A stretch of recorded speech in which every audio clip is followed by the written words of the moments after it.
Asia Siowo! Witajcie! Dziś pokażemy Wam, jak zrobić kwiat ze skręconymi płatkami. Szczegółową listę wszystkich potrzebnych przedmiotów znajdziecie w opisie tego filmu.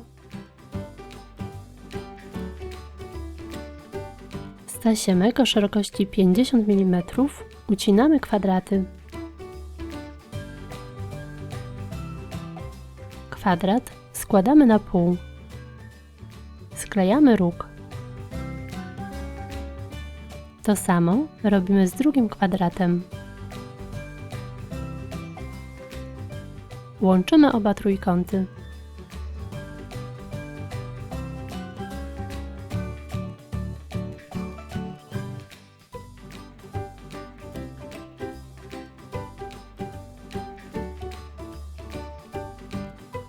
Składamy na pół.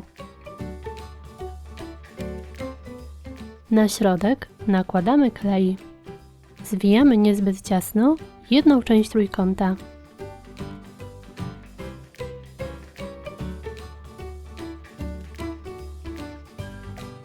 Drugą składamy.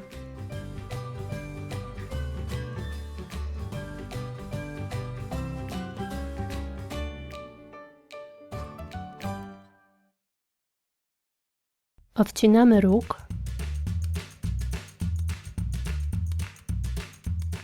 Opalamy. Zaciskamy.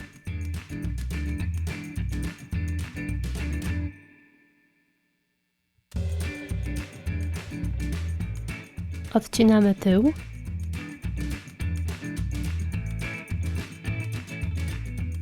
Opalamy. Potrzebujemy 9 takich płatków. Teraz łączymy płatki.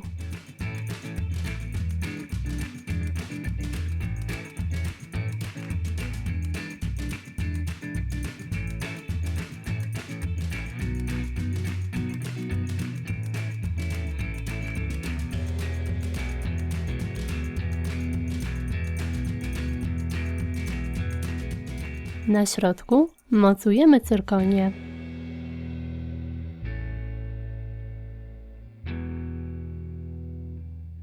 I gotowe! Taki kwiat będzie piękną ozdobą, na przykład do włosów czy na rękę. Płatki możecie oczywiście zrobić w swoich ulubionych kolorach. Jeśli filmik Wam się podoba, zostawcie łapkę w górę. Pozdrawiam! Pa, pa!